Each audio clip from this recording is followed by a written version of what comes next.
Chapter 2. Hash the Bargain World Incident. The plan was simple. 3 of them would go. Zornex, because someone with authority needed to be present. Bliptech, because he was the only one who could identify the correct components by sight. Fomble, because he had spent the last 40 minutes vibrating at a frequency that suggested if he was not allowed outside the ship immediately he would find a way to go anyway. The others would stay. Crixeth accepted this assignment with the grim satisfaction of someone who had been handed a bad situation and intended to document it thoroughly. He immediately produced a secondary checklist, a monitoring checklist, he explained, for tracking protocol deviations in the field team's absence, and began filling it in before they had even left. Velor sat by the observation panel and watched the lights of the town with an expression Zornex had privately decided to stop trying to classify. Gruvash said he wasn't going anywhere near a human settlement at this hour or any other hour, and that the whole mission was an embarrassment, and that his back hurt from the landing, which wasn't possible because their species didn't have backs in any meaningful structural sense. But Gruvash had committed to the complaint, and no one had the energy to argue anatomy at midnight. They crossed the field on foot, following the glow of the Bargain World sign like a beacon. The night was warm and smelled of things Zornex couldn't identify: soil, something flowering, something that Fomble informed him was called a skunk and that he had already looked up and found 17 memes about. There is apparently, Fomble said, walking slightly faster than the other two, an entire comedic tradition built around this creature's defense mechanism. The humor derives from the gap between expectation and outcome. Someone encounters a skunk believing it to be harmless. Then Zornex said, "Yes, Captain. Focus." Focusing, a pause of approximately 4 seconds. There are also memes about a specific brand of chips sold in this store. I've seen 46 of them. The chip is called a Pringle, and the memes are primarily concerned with the structural geometry of the container, making it physically difficult to retrieve chips from the bottom. It's a surprisingly rich comedic vein. Zornex said nothing. Bliptech tripped over a rock, caught himself, and kept walking. The Bargain World parking lot was nearly empty at this hour. A handful of cars belonging to the overnight staff, one truck whose owner appeared to be asleep in the cab, and a single shopping cart that had escaped from the corral near the entrance and come to rest at a defeated angle near a speed bump. The store itself blazed with the aggressive luminosity of a place that had never once considered the concept of ambience. Every light was on. Every light was fluorescent. The automatic doors opened with a mechanical sigh as the 3 of them approached. They went in. Fomble stopped walking approximately 6 feet past the entrance. This was understandable. The entrance to Bargain World opened onto a vista that, from a certain perspective, specifically the perspective of someone encountering human consumer culture for the first time at midnight, was genuinely overwhelming. The store extended in every direction with a cheerful disregard for spatial limitation. There were aisles. There were so many aisles. There were signs hanging from the ceiling in primary colors announcing SAVINGS and value, and this week only in a tone that suggested mild emergency. There was a smell compounded of plastic packaging, industrial cleaner, and something from the deli section that had been warm for an unclear number of hours. There was, near the entrance, a cardboard display of a smiling human face above a product called Cheese Blasters. Fomble stared at it. "The face," he said quietly, "it's not a real face. It's a representation of a face designed to trigger positive emotional association with the product. He pulled out the small device he'd been using to document observations, pointed it at the display, and took an image. That's extraordinary." "Capacitors," Zornex said. "Aisle signs, find electronics." "Right, yes." Fomble pocketed the device and followed, though his eyes never stopped moving. They found a floor map near the entrance. Zornex studied it with the focused competence of a man who had navigated the political structures of 12 star systems and could certainly navigate a retail floor plan. Electronics was at the back left. Hardware was adjacent. This was achievable. This was a mission with a clear objective and a measurable outcome, and there was absolutely no reason it could not be completed in under 15 minutes. "Stay together," he said. "Touch nothing unnecessary, speak to no humans unless absolutely required.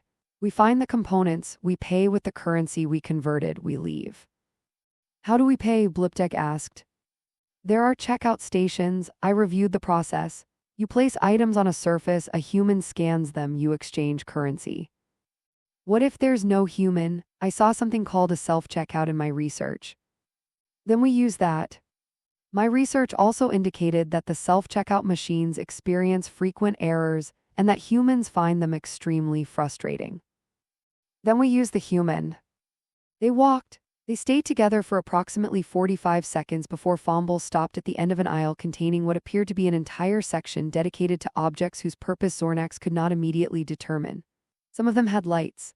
Some of them made sounds. One of them, as Fomble picked it up to examine it, began playing a tinny electronic version of a song that Zornax did not recognize at a volume designed to carry. Put it down, Zornax said.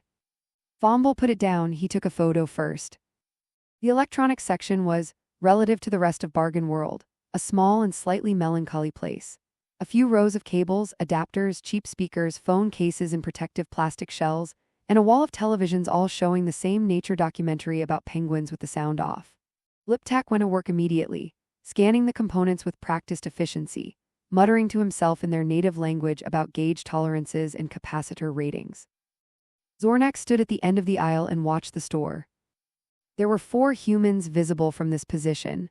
One was restocking shelves in the food section with the mechanical pace of someone 3 hours from the end of a long shift. One was pushing a flat cart loaded with boxes toward the back. One was at a checkout station reading something on a phone. One, an older man in a red vest who appeared to be some kind of supervisor, was walking a slow patrol of the perimeter with the resigned authority of someone who had seen everything this store had to offer and found it lacking. None of them were paying attention to the 3 strangers in the electronics aisle. This was fine, this was ideal, this was exactly what Zornax wanted. He looked over at Fomble, who was supposed to be standing at the end of the aisle doing nothing, and found him instead crouched at a low shelf examining a rack of discounted phone cases, each printed with a different image. He had one in each hand and appeared to be comparing them with the intensity of a scholar reviewing primary sources. There is one with a cat on it, Fomble said, not looking up, and one with text that says blessed. I am trying to determine if these are related. Zornax walked to him, took both phone cases, replaced them on the shelf, and walked back to his position. Fomble followed, hands clasped behind his back with enormous dignity. Bliptak appeared from between 2 shelves holding up a coil of copper wire and a small component in a plastic package. Got them, he said, with the satisfaction of someone who had just done the one useful thing of the evening. Zornax felt something close to relief. Excellent, let's. Bliptak turned, caught the corner of the shelving unit with his elbow in the particular way that Bliptak caught corners with elbows. Not quite hard enough to hurt, exactly hard enough to matter, and the shelf, which had been loaded with a display of boxed cable adapters stacked in a promotional pyramid that someone had spent 20 minutes arranging, came down. The sound was significant. It was the kind of sound that carried across a retail floor at midnight. Boxes everywhere. One rolled into the next aisle. The penguin documentary on the televisions continued without comment. 4 human heads turned. The supervisor in the red vest started walking toward them. What happened next was not a disaster. Zornax was clear about that afterward in his own internal accounting of events. It was a series of small misalignments that compounded, that was all. The supervisor arrived and looked at the boxes and looked at the 3 of them and said, in a tone trained by years of retail de-escalation, "Everything okay over here, fellas?" "Yes," Zornax said. "We apologize for the disruption. My colleague is clumsy." "I am," Bliptek confirmed. The supervisor looked at them for a moment longer than felt comfortable. "You guys finding everything all right?" "We have found what we needed," Zornax said, indicating the components Bliptak was holding. "We will proceed to check out now." "Sounds good." The supervisor didn't move immediately. He had the look of a man whose instincts were registering something without being able to specify what. "You fellas from around here?" "We are from," Zornax said, "the north." A pause. "What brings you to Mountain Valley?" "Copper wire," Zornax said, which was completely true and somehow the wrong answer. The supervisor nodded slowly. "All right then." He began picking up boxes. They walked to the self-checkout. Zornax had been wrong about the self-checkout. It asked him to place items in the bagging area and then immediately told him there was an unexpected item in the bagging area. It asked him to wait for assistance. He did not want to wait for assistance. He waited for assistance. What Zornax did not know, could not have known, had no framework to anticipate, was that a 17-year-old named Tyler Briggs, nephew of Sheriff Hank Briggs, was in Bargain World at midnight buying an energy drink, and had been standing at the end of the cable adapter aisle when the shelf came down, phone already in hand because Tyler's phone was always already in hand. Tyler had filmed 12 seconds of the aftermath, 3 strange men, one holding what looked like electrical components, one staring at the TV wall with his mouth slightly open, one standing very still with the posture of a man who wanted very badly to be somewhere else. Tyler posted it at 12:23 a.m. with the caption, "Weird guys at Bargain World tonight. Government agents? Eyes." By the time Zornax, Bliptak, and Fomble crossed the field back to the ship, components in hand, the video had 47 views. By the time Fomble, unable to sleep, sat down at the ship's console, and using the social media accounts he had spent the previous hour creating for each of them under human names, posted his first meme to the Mountain Valley Community Facebook group, the video had 312 views and 4 comments, one of which said "I knew IT" in capital letters. The meme Fomble posted was simple. He had found a photo of the water tower visible from the ship's external camera and added text in the format he had been studying. "They put something in there. Do your research." He posted it under the name Phil. He looked at it for a moment. He posted a second one, a blurry image of Zornax walking back across the field toward the ship, slightly out of focus, taken from distance. "This man has not blinked once. I have been watching." Then, satisfied with his work, Fomble went asleep. By morning, Phil had 63 followers and a reply thread 40 comments long. In a farmhouse 2 miles down Route 9, a man named Dale sat at his kitchen table and told his wife about the lights again. She told him to eat his eggs. He ate his eggs, but he was already thinking about who else to tell.